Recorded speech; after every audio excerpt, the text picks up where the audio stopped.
Suck it, losers.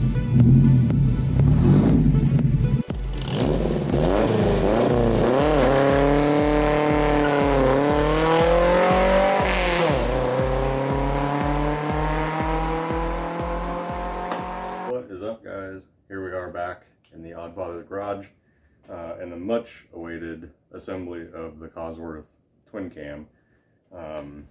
It's been a long journey.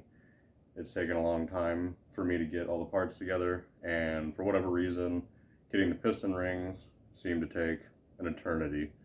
But we finally got them, and over the last 24 hours or so, I've been going through and gapping all of my rings, getting my cylinder bores prepped, and starting to put some of this together. So let's take a look at where we're at right now, and we'll see where we can get today. So as you may have noticed, my garage is a complete and utter disaster. It's been a long time with all of this on the bench. Everything's kind of askewed as I'm going through and gapping rings and using different tools, and anyhow, here we are. So see, we got 1, 2, 3. I've got 3 of 4 pistons in here, and we left one to kind of go over it. I know probably the majority of you know how assembling a piston goes, and there might be some of you that don't. So let's go ahead and we'll slap one together just for the people who don't know, and do a little install on this number 4 cylinder, and we can start looking at the rest of the project. So for the less technically advanced members of our audience, we'll just go over some of the things you need in order to gap and put together your pistons and connecting rods and everything. So my pistons are a shrink to fit, so they free float and don't have any sort of a C-clip to hold them on, and your rod cap. And my bearings I've already set in here and did a light coat of oil on them. So this is technically ready, you know, times this by 4, this being the 4th one. You will need a set of good feeler gauges, and I have all of my various sizes that I needed throughout this already put out, and have this snug down so they don't move, so I don't have to keep digging through them, because that becomes very time consuming. Another thing I'm going through and doing is I'm cataloging everything within this engine. I want it to be somewhat blueprinted, and as much information on the engine as I can possibly get in case there ever is a failure. I have that information to reference. So what we ended up doing is I bought this $30-some cheap diamond bladed ring grinding tool off of Amazon, and it works good for what the purpose is, but so it seems to be fairly decent quality. Not gonna rely on it forever. It's probably gonna be its first and its last job based on how it was starting to grind towards the end. A good buddy of mine lent me this awesome cone style ring compressor, and it's an 89mm for my 3.5-inch bore, which is close enough. And then we have a pair of ring pliers to separate the rings so that we can put them on the pistons. So I've already gone through, and looks like I've neglected to put my last one. I had 20 thousandths on my last ring that I gapped, which was our upper ring, the compression ring, first compression ring. So we have our second, we have our top groove. These have already been gapped, they're ready to go, but for sake of argument, we're going to take one real quick and slip it in the bore and show you what we're talking about. So best common practice, I guess, is to slide this guy in with your groove side up, do a little flip here, and then we're going to get to a point where it's almost even, and what we want is about 1 inch of depth in this bore, because these bores are slightly tapered wider at the top. What I like to do, and what I've seen a lot of people do, is they take a piston with an extra one if you need, and this one happens to be the one that's actually going in here, and I have the oil control ring on there, and that roughly gives me 1 inch if I push down on this guy like this. So now the ring is nice and square in the bore, It is an inch down, so that know that we are past the coned portion. And I know this is already gapped, so I know it's going to work, but for this one, the top groove is going to be 20 thou, or 0.020. And I know you can't see that on there, but essentially what you want to do is get that bad boy in there. And it is in there, and it gives just a little bit of resistance, so you know it's snug, it's tight, it's right there. See, I can still move it, but it definitely wants to fight a little bit. So we're good to go on that. Now rinse and repeat for your second compression ring. And for the oiling ring, the upper and lower, it's kind of hard. That gap right there, and then your secondary gap is around here somewhere. You want that to be a minimum of 15 thousandths. I measured these out at 32 thousandths, so we're good to go. All right, so what we're going to do first is, obviously, we want to get our second ring down here before we put in our first compression ring. And these particular ones are labeled as, and not that you can see from over there, but on this top piece here, it actually says top. On our first ring, we have a brass colored dot that indicates top. So just for you guys maybe doing this for the first time, they are directional, and a good majority of them will show you how to orient them. What we're going to do here is we got our secondary ring. We're going to make sure it says top. We're going to use the ring spreader. We come right over the top. And wunderbar.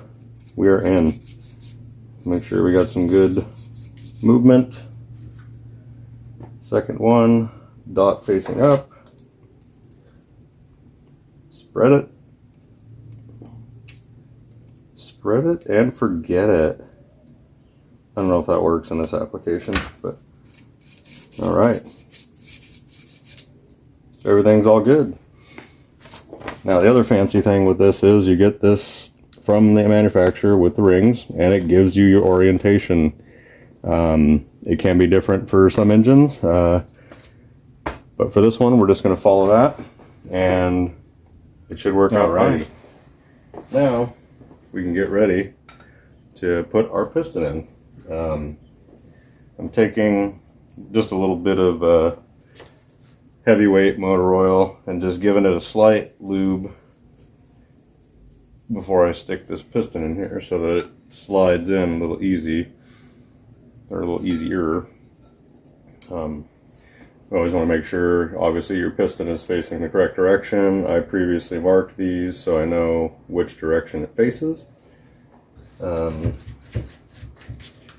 We are going to apply a little bit of assembly lube to the bearing surface before I put it in. And our crank is facing straight up and down, which is right where we want it, almost top dead center for this guy. So piston in the right direction, my rings are facing the correct direction. We're going to slide this guy in here all easy like so we don't mar anything up. And give the rings a little bit of a physical persuasion here just to make sure they fit into this. All right.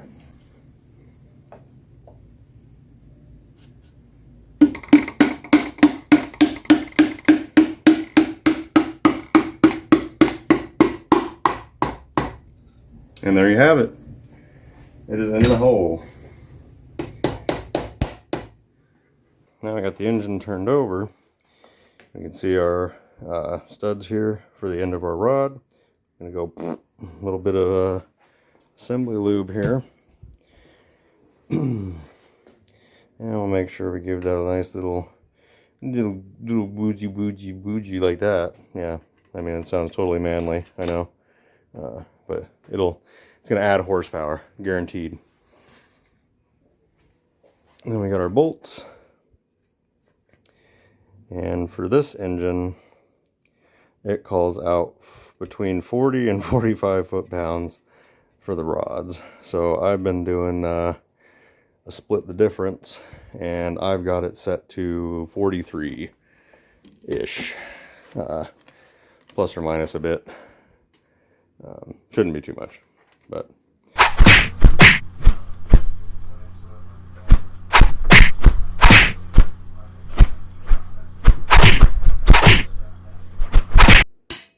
there's our click, 43 foot-pounds. Guys, here we are, day 2, getting started to prep top of the block, get our head gasket ready, and we're going to slap this cylinder head on here. Doing some pre-installation checks on this Cosworth block with these 10-to-1 aftermarket pistons.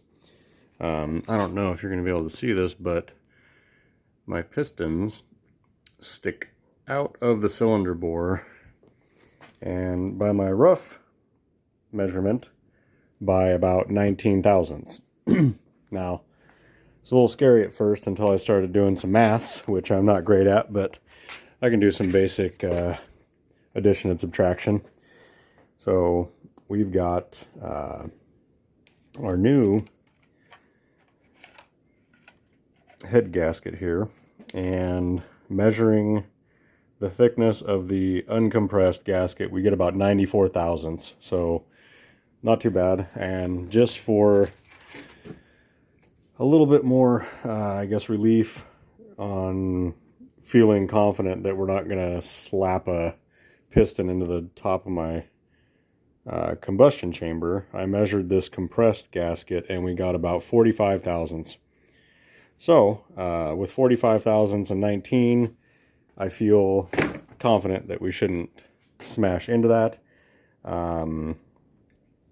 Still sort of concerning, even though it's only 26 thousandths clearance. But this was together at one point, and I'm thinking this new gasket might be slightly bigger, so, or slightly thicker once it's compressed. So hopefully we don't run into any issues with pistons smashing into our combustion chambers. Got the cylinder head all prepped up. We're all dry, wiped down. Same thing with the block. We're going to put the head gasket on and torque this bad guy down.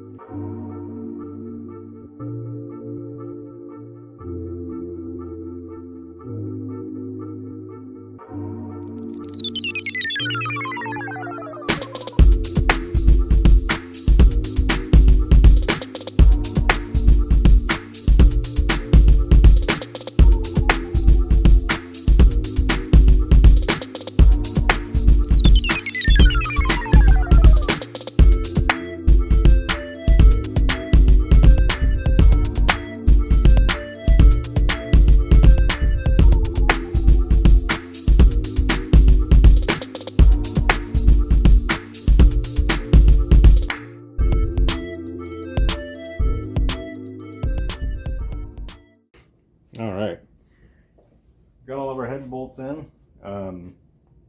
Now I'm going to go around and do a round of 25 foot-pounds, following the torque spec that, or the torque sequence I should say, to eliminate any potential gaps or warpage in the head gasket while we're sealing it down. Let's go ahead and get started on that. This is our first one here.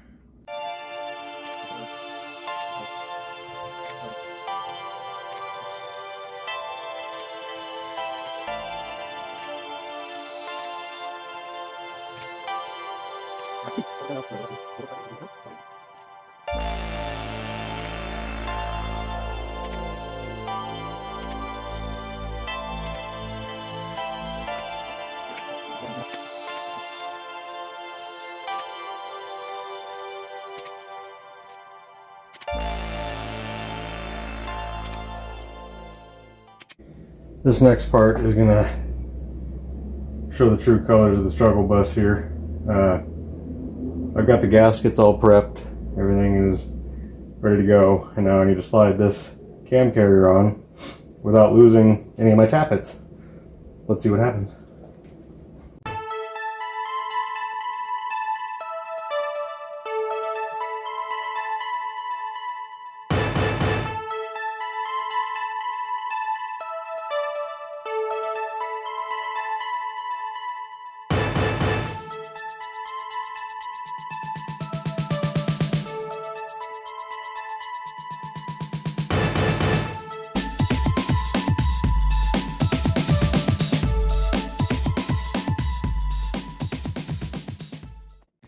So here we are, day 3 of putting the Cosworth together.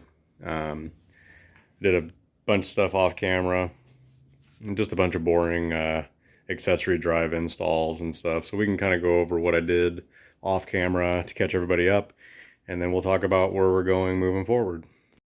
So here we are. Bench is a lot cleaner, a lot less parts to be put on. I did have this mocked up last night with almost everything on it, and I had to disassemble again today to complete the rest of what needs to be done. So cam carrier on is where we left off yesterday, and while I was off camera I put on the external thermostat housing, which is in fact 2 separate housings. I tested the thermostat, it's working, so we're good there. I put in my heater core passage line to go back, and the nice part is that the standard Chevette heater core sits right about back in here anyway, with the entrance and exit to the heater core right here. So this is going to be super convenient and actually line up very well with the Chevette bits and pieces. We also got the lower cam gear on. We got our balancer on. I need to source up some new hardware for this guy here to shiny it up and make it look pretty. The new timing belt is on.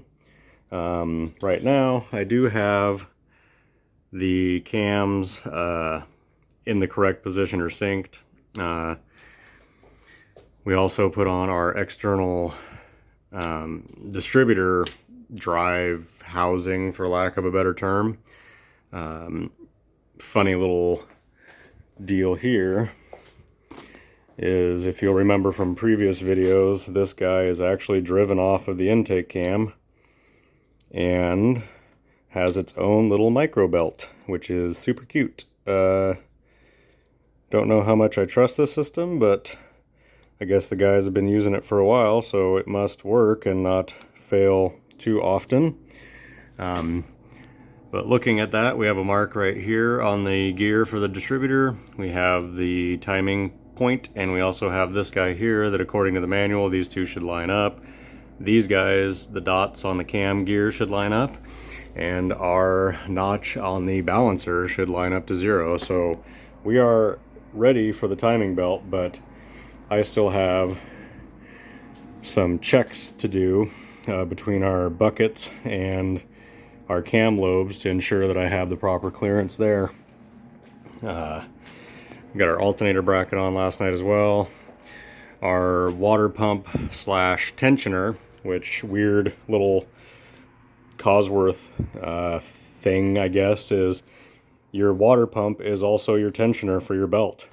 Kind of weird. I don't know that I would do it that way. I guess it's efficient, but heaven forbid if you ever get your belt a little bit loose after you first set it, and then you need to release your water pump and shift it over a little bit more to put more tension on it, because then your gasket's probably toast. So we'll see how that goes.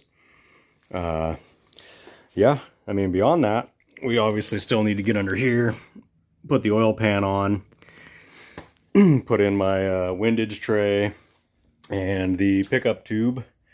And I also need to figure out what to do with this big ass ugly distributor.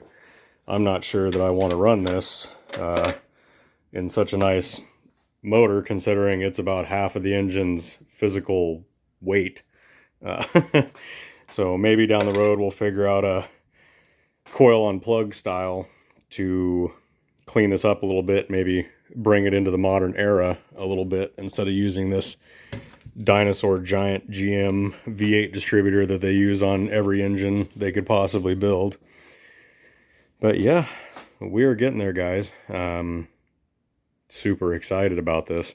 So with that being said, we're really close to being done with putting the physical engine together. I still have pressure plate, clutch, radiator, exhaust, and of course a bunch of fabrication for motor mounts, cross member.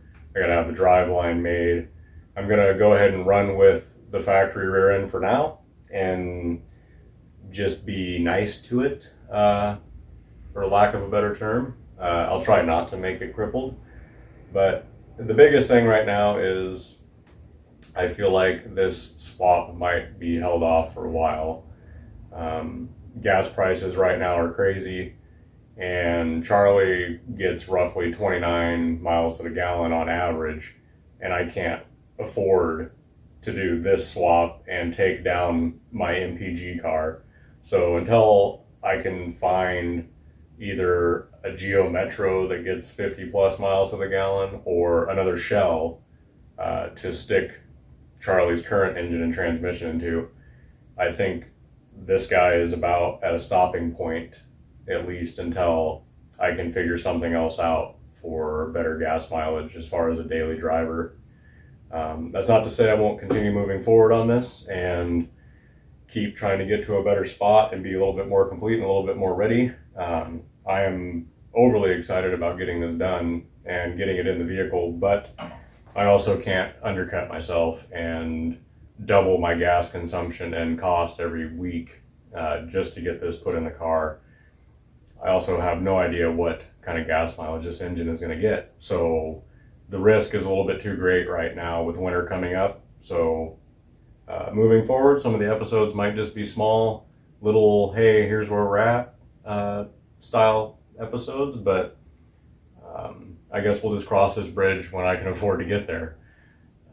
Thank you guys all again for tuning in and watching. I appreciate your guys' comments and all of your input when given about what's going on, and I look forward to making another episode.